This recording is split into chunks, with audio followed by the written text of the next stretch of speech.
नमस्कार दोस्तों, स्वागत है आपका हमारे YouTube चैनल दी पंकज क्लासेस पर। मैं हूं पंकज और यह video objective general knowledge series का 8वां वीडियो है। इसका लाभ लेने के लिए आप इसे ध्यान से और आखिर तक देखें और साथ साथ इसे दोहराएं। तो चलिए बिना देर किए हुए शुरू करते हैं आज का ये वीडियो। तो पहला प्रश्न है, संविधान सभा के प्रारूप समिति के अध्यक्ष डॉक्टर बी.आर. अम्बेडकर थे। देखिए यहाँ पे भी एक क्वेश्चन बना हुआ है, संविधान सभा के प्रारूप समिति के अध्यक्ष कौन थे? तो डॉक्टर बी.आर. अम्बेडकर। इस समिति के सदस्यों की संख्या कुल कितनी थी? इस समिति के सदस्यों की संख्या कितनी थी? तो इस समिति के सदस्यों की संख्या थी 7। नेक्स्ट देखते हैं, संविधान के किस भाग में मौलिक अधिकार के प्रावधानों को शामिल किया गया है? कौन सा भाग संविधान का, कौन सा भाग मौलिक अधिकारों से संबंधित है? तो मौलिक अधिकार से संबंधित भाग है भाग 3। संविधान में प्रेस की स्वतंत्रता का अलग से उल्लेख नहीं है। यह स्वतंत्रता किस अनुच्छेद में अंतर्निहित है? संविधान में प्रेस की स्वतंत्रता का उल्लेख नहीं है, तो किस अनुच्छेद में यह स्वतंत्रता अंतर्निहित है? यह है अनुच्छेद 19 का ए। इसमें क्या है? अभिव्यक्ति की स्वतंत्रता है ना, बोलने की स्वतंत्रता, आपका अपनी जो अभिव्यक्ति है उसको व्यक्त करने की स्वतंत्रता, आपका जो विचार है उसको व्यक्त करने की स्वतंत्रता। तो इसी के अंदर प्रेस की स्वतंत्रता भी आती है। आइए आगे बढ़ते हैं। राज्यसभा तथा लोकसभा का संयुक्त अधिवेशन की अध्यक्षता कौन करता है? राज्यसभा तथा लोकसभा के संयुक्त अधिवेशन की अध्यक्षता कौन करता है? तो इसका अध्यक्षता करता है लोकसभा अध्यक्ष। संयुक्त संसदीय समिति के अध्यक्ष का मनोनयन किसके द्वारा होता है? संयुक्त संसदीय समिति के अध्यक्ष का मनोनयन किसके द्वारा किया जाता है? तो यह करता है लोकसभा अध्यक्ष द्वारा। धन विधेयक के संबंध में राज्यसभा को किस प्रकार का अधिकार है? धन विधेयक के संबंध में राज्यसभा को कैसा अधिकार है? राज्यसभा को केवल सिफारिशी अधिकार है, इसको और कोई पावर नहीं है। लोकसभा के निर्वाचन क्षेत्रों का परिसीमन कौन करता है? लोकसभा के निर्वाचन क्षेत्रों का परिसीमन कौन करता है? परिसीमन आयोग। भारत में उच्च न्यायालयों की संख्या कितनी है? भारत में उच्च न्यायालयों की संख्या है 24। भारत में वर्तमान में कुल कितने राज्य हैं? भारत में वर्तमान में कुल राज्य हैं 29। 29वां राज्य है तेलंगाना। यदि कोई व्यक्ति अपनी इच्छा से विदेशी नागरिकता अर्जित कर लेता है तो उसकी भारतीय नागरिकता का क्या होता है? यदि कोई व्यक्ति विदेशी नागरिकता ग्रहण कर लेता है तो उसकी भारतीय नागरिकता खत्म हो जाती है। भारत में संविधान सभा का गठन किस योजना के प्रस्तावों के अनुसार किया गया था? भारत में संविधान सभा का गठन किस योजना के प्रस्तावों के अनुसार किया गया? तो कैबिनेट मिशन योजना के। आगे बढ़ते हैं, अनुसूचित और जनजाति क्षेत्रों के प्रशासन के संबंध में प्रावधान। अनुसूचित और जनजाति क्षेत्रों के प्रशासन के संबंध में प्रावधान संविधान की किस अनुसूची में दिया गया है? देखिए इसकी अनुसूची है 5वीं और 8वीं अनुसूची। नेक्स्ट आते हैं, संविधान का प्रारूप संविधान सभा ने कब स्वीकृत किया? संविधान का प्रारूप संविधान सभा ने कब स्वीकृत किया? 26 नवंबर 1949 को।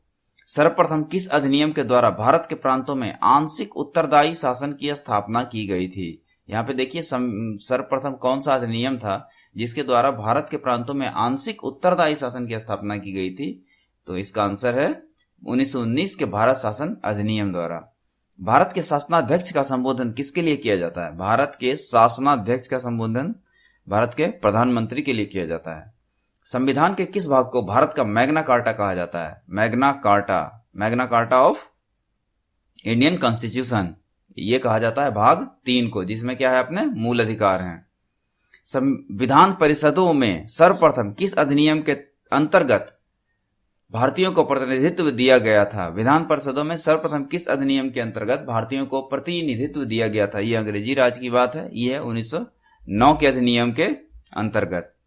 15 अगस्त 1947 तथा 26 जनवरी 1950 के मध्य भारत का राजनीतिक दर्जा क्या था? 15 अगस्त 1947 और 26 जनवरी 1950 के मध्य भारत का राजनीतिक दर्जा क्या था? यह था ब्रिटिश राष्ट्रकूल का एक अधिराज्य। किसकी अनुमति से कोई भारतीय विदेशी सरकार से कोई उपाधि या सम्मान प्राप्त कर सकता है? कौन अनुमति दे सकता है किसी भी व्यक्ति को, जो भारतीय व्यक्ति को, जो कि विदेशी सरकार से कोई उपाधि या सम्मान प्राप्त करे? तो इसका उत्तर है भारत के राष्ट्रपति की अनुमति से। संविधान के किस संशोधन द्वारा मौलिक अधिकारों की संख्या घटा दी गई? मौलिक अधिकारों की संख्या घटाई गई है संविधान का 44वां संविधान संशोधन। कौन सा मौलिक अधिकार घटाया गया है? वो है संपत्ति का अधिकार। राजस्थान उच्च न्यायालय कहाँ स्थित है? राजस्थान उच्च न्यायालय स्थित है राजधानी में नहीं बल्कि जोधपुर में। जैसे मध्य प्रदेश का उच्च न्यायालय कहाँ स्थित है? तो ये जबलपुर में, राजधानी में यहां भी नहीं है। भारत के प्रथम मुख्य चुनाव आयुक्त कौन थे? भारत के प्रथम मुख्य चुनाव आयुक्त थे सुकुमार सेन। नेक्स्ट देखते हैं, भारत की सर्वोच्च विधि क्या है? भारत का सर्वोच्च विधि है भारत का संविधान। समान न्याय और निःशुल्क विधि सहायता का प्रावधान संविधान के किस अनुच्छेद में? समान न्याय और निःशुल्क विधि सहायता का प्रावधान संविधान के अनुच्छेद 39 का ए में है, 39A।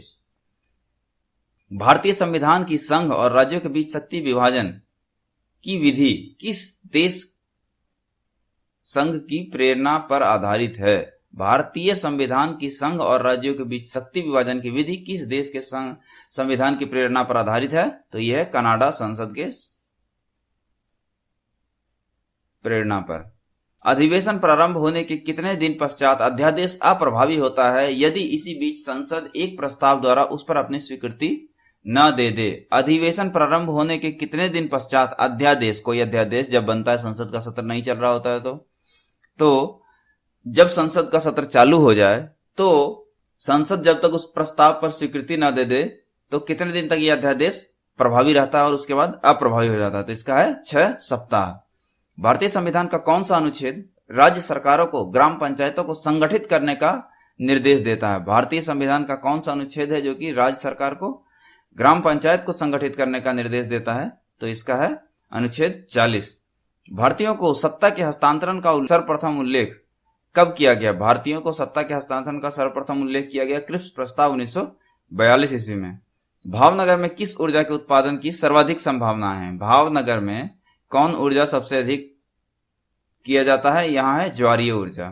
सुपीरियर झील तथा ह्यूरन झील के बीच में सेंट मेरी प्रपात से बचने के लिए बनाई गई नहर का नाम क्या है? सुपीरियर झील और ह्यूरन झील के बीच में सेंट मेरी प्रपात है, उससे बचने के लिए नहर बनाई गई है, उस नहर का नाम है सू नहर। लैंड ऑफ राइजिंग सन के नाम से कौन सा देश जाना जाता है? लैंड ऑफ राइजिंग सन के नाम से जाना जाता है जापान, उगते सूर्य का देश। जापान का सबसे बड़ा द्वीप कौन सा है? जापान का सबसे बड़ा द्वीप है होन्शु। नेक्स्ट देखते हैं, राजस्थान यानी इसको इंदिरा नहर भी कहते हैं, किस नदी में निकलती है? राजस्थान नहर कौन से नदी से निकलती है? इसका नाम है सतलज। सरदार सरोवर बांध किस नदी पर है? सरदार सरोवर बांध किस नदी पर है? इसका उत्तर है नर्मदा नदी पर। उच्च दाब क्षेत्र से भूमध्य सागर की ओर चलने वाली पवन क्या कहलाती है? यह है व्यापारिक पवन, ट्रेड विंड्स। इसको व्यापारिक पवन इसलिए कहते हैं कि पहले जो समुद्र में जहाज चलते थे तो वो उस पवन के जोर पे पाल लगाकर और आगे जाते थे, उसी पवन से बढ़ते जाते थे, उनको ज्यादा एनर्जी बर्बाद नहीं करनी पड़ती थी। ओजोन परत कहाँ स्थित है? ओजोन परत स्थित है समताप मंडल में। पृथ्वी के निकटतम दूरी पर कौन सा ग्रह है? पृथ्वी से सबसे निकट ग्रह कौन है? इसका नाम है शुक्र। मकर संक्रांति के समय कर्क रेखा पर दोपहर के सूर्य का उन्नतांश कितना होता है? मकर संक्रांति के समय कर्क रेखा पर सूर्य का उन्नतांश कितना होता है? 66.5 डिग्री। वह सीमा जिसके बाहर तारे आंतरिक मृत्यु से ग्रसित होते हैं क्या कहलाती है? वह सीमा जिसके बाहर तारे आंतरिक मृत्यु से ग्रसित होते हैं कहलाती है चंद्रशेखर सीमा। मरुस्थली पौधों की जड़ें किस कारण लंबी हो जाती है? मरुस्थल में जो पौधे होते हैं उनकी जड़ें बहुत लंबी हो जाती है। क्यों हो जाती है? तो वहां पे पानी की कमी होती है, तो पानी की तलाश में जड़ों को बहुत मेहनत करना पड़ता है, वो बहुत लंबी हो जाती है। ठीक है, पानी की तलाश में लंबी हो जाती है। संयुक्त अरब अमीरात यूएई की राजधानी क्या है? Abu Dhabi. केंद्रीय खनन अनुसंधान संस्थान कहाँ है? केंद्रीय खनन अनुसंधान संस्थान है धनबाद में। भूगोल में नवनियतिवाद के सिद्धांत का प्रतिपादन किसने किया था? नवनियतिवाद का मतलब क्या है कि मनुष्य और प्रकृति दोनों एक साथ प्रगति करे और तरक्की करे, तो इस सिद्धांत का प्रतिपादन किया था जी टेलर ने।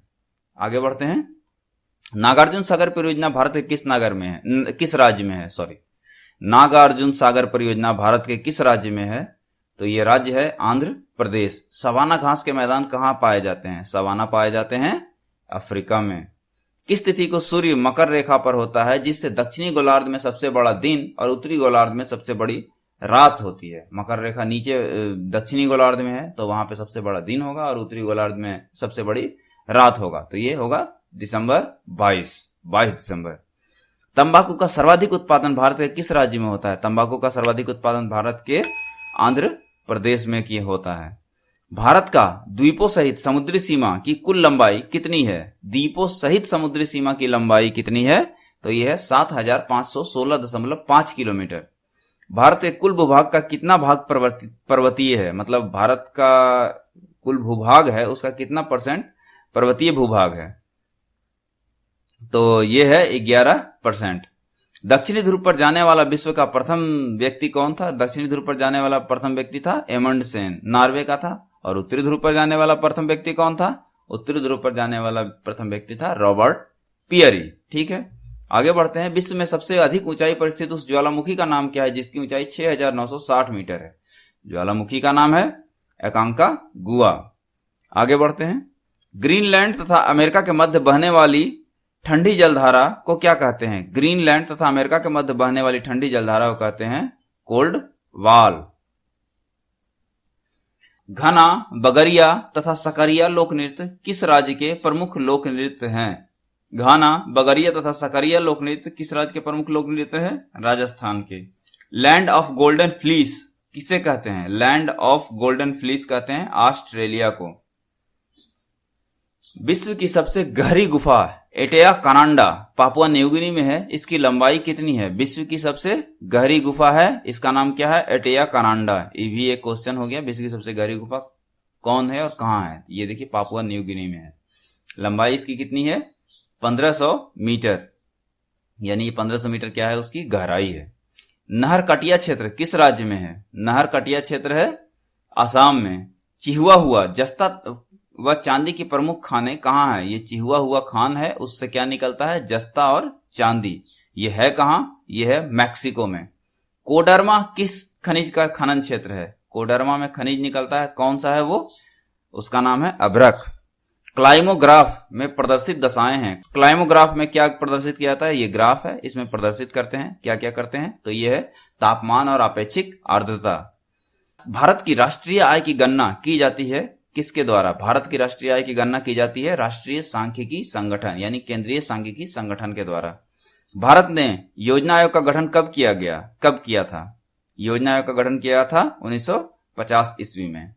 राष्ट्रीय आय की वृद्धि दर किस योजना में न्यूनतम रिकॉर्ड की गई थी? कौन सी पंचवर्षीय योजना में सबसे कम राष्ट्रीय आय की वृद्धि दर देखी गई थी? तो यह है तीसरी पंचवर्षीय योजना में। दूध के उत्पादन में भारत का कौन सा विश्व में स्थान है? दूध के उत्पादन में भारत का विश्व में स्थान है प्रथम। विश्व बैंक का मुख्यालय कहाँ स्थित है? विश्व बैंक यानी वर्ल्ड बैंक का मुख्यालय स्थित है Washington DC.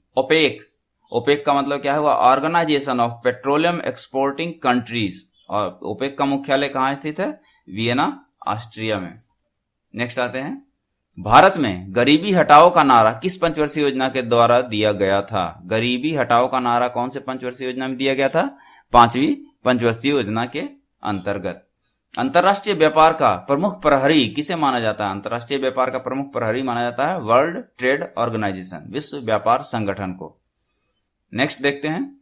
The Indian institute of advance study Bharat के किस शहर में स्थित है? The Indian institute of advance study Bharat के किस शहर में स्थित है? यह है शिमला में। केंद्र सरकार द्वारा घोषित योजना संगम योजना किस वर्ग के कल्याण पर केंद्रित है? केंद्र सरकार द्वारा घोषित योजना संगम योजना किस वर्ग के कल्याण पर केंद्रित है? दिव्यांग वर्ग के कल्याण पर। दिव्यांग को विकलांग भी कहते हैं, यहाँ पे विकलांग था तो मैंने उसको सुधार के दिव्यांग कर दिया। अंतर्राष्ट्रीय श्रम संगठन ILO का मुख्यालय कहाँ है? ILO का मुख्यालय है जेनीवा में। यूरोपीय आर्थिक समुदाय का मुख्यालय कहाँ है? यूरोपीय आर्थिक समुदाय का मुख्यालय कहाँ है? ब्रसेल्स, बेल्जियम में। मोटर कारों के उत्पादन के लिए प्रसिद्ध हिंदुस्तान मोटर्स लिमिटेड पर किस औद्योगिक घराने का आधिपत्य है?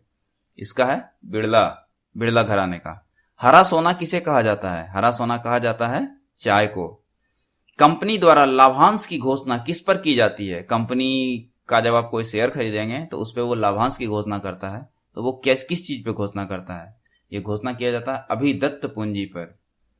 इसको हिंदी अंग्रेजी में कहते हैं सब्सक्राइब्ड पूंजी पर। भारत ने पहली बार बैंकों का राष्ट्रीयकरण कब किया था? बैंकों का राष्ट्रीयकरण किया था, उसमें 14 बैंक का राष्ट्रीयकरण किया था। ये किया था 19 जुलाई 1969 को।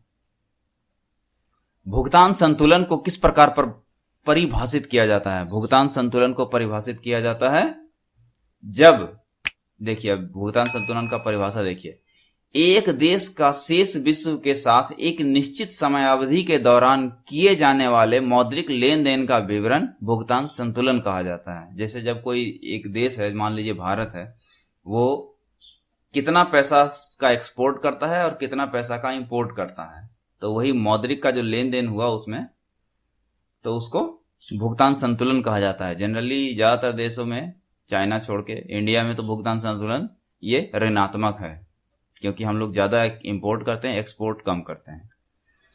न्यूनतम आवश्यकता कार्यक्रम किस योजना की विशेषता थी? देखिए न्यूनतम आवश्यकता कार्यक्रम किस योजना की विशेषता थी? ये थी पांचवी पंचवर्षीय योजना। पांचवी पंचवर्षीय योजना में और एक क्या था? गरीबी हटाओ। तो अपने को पांचवी पंचवर्षीय योजना का ध्यान रखना, इसमें बहुत सारी चीजें की गई थी। वित्त आयोग का प्रमुख कार्य क्या है? वित्त आयोग का प्रमुख कार्य है ये भी देखिए, केंद्रीय करों में राज्यों के भाग तथा केंद्र द्वारा राज्यों को दी जाने वाली वित्तीय सहायता के सिद्धांत निर्धारित करता है। ये वित्त आयोग क्या करता है? केंद्रीय करों में राज्यों के भाग तथा केंद्र द्वारा राज्यों को दी जाने वाली वित्तीय सहायता के सिद्धांत का निर्धारण करता है। चलिए आइए, क्या भारतीय रिजर्व बैंक 1 रुपए का नोट छापता है? नहीं, भारतीय रिजर्व बैंक 1 रुपए का नोट नहीं छापता। ये छापते हैं भारत के वित्त विभाग। इस पे साइन होते हैं भारत के वित्त सचिव का, ना कि आरबीआई के गवर्नर का। बाकी सारे नोटों पे आरबीआई के गवर्नर का साइन होता है, लेकिन 1 रुपए के नोट पे भारत के वित्त सचिव का साइन होता है। चलिए आगे नेक्स्ट देखते हैं। बोकारो इस्पात संयंत्र किस देश के सहयोग से स्थापित किया गया था? बोकारो इस्पात संयंत्र स्थापित किया गया था सोवियत संघ के सहयोग से, जिसको अब रूस भी कहते हैं। ये वो विभाजित हो गया। हरित क्रांति से सर्वाधिक उत्पादन किस खाद्यान्न का हुआ था? हरित क्रांति का सबसे ज्यादा फायदा किसको हुआ था? गेहूं को। भारत सरकार द्वारा नई औद्योगिक नीति की घोषणा कब की गई? नई औद्योगिक नीति की घोषणा की गई थी 24 जुलाई 1991 को। जानकी रमन समिति का गठन किस उद्देश्य से किया गया था? जानकी रमन समिति का गठन किया गया था बैंकों की प्रतिभूतियों के सौदों की जांच हेतु। ये प्रतिभूति घोटाला के टाइम का ये है। जानकी रमन समिति का गठन किस उद्देश्य से किया गया था? बैंकों की प्रतिभूति सौदों की जांच हेतु किया गया था इसका जानकी रमन समिति का गठन। केंद्रीय राजस्व बोर्ड का विभाजन करके केंद्रीय उत्पाद सीमा शुल्क बोर्ड एवं केंद्रीय प्रत्यक्ष कर बोर्ड का गठन किस वर्ष किया गया था? यह था केंद्रीय राजस्व बोर्ड। सबसे पहले उसको 2 भागों में विभाजित किया गया। पहला था केंद्रीय उत्पाद शुल्क सीमा शुल्क बोर्ड एवं केंद्रीय प्रत्यक्ष कर बोर्ड। इसका गठन किस वर्ष किया गया था? 1963। तो आज की इस वीडियो में बस इतना ही। वीडियो अच्छी लगी हो तो लाइक करें। इसी तरह के और वीडियो देखने के लिए चैनल को सब्सक्राइब करें। मिलते हैं अगले वीडियो में कुछ और नई जानकारी के लिए साथ। तब तक के लिए इजाजत दीजिए हमें। नमस्कार।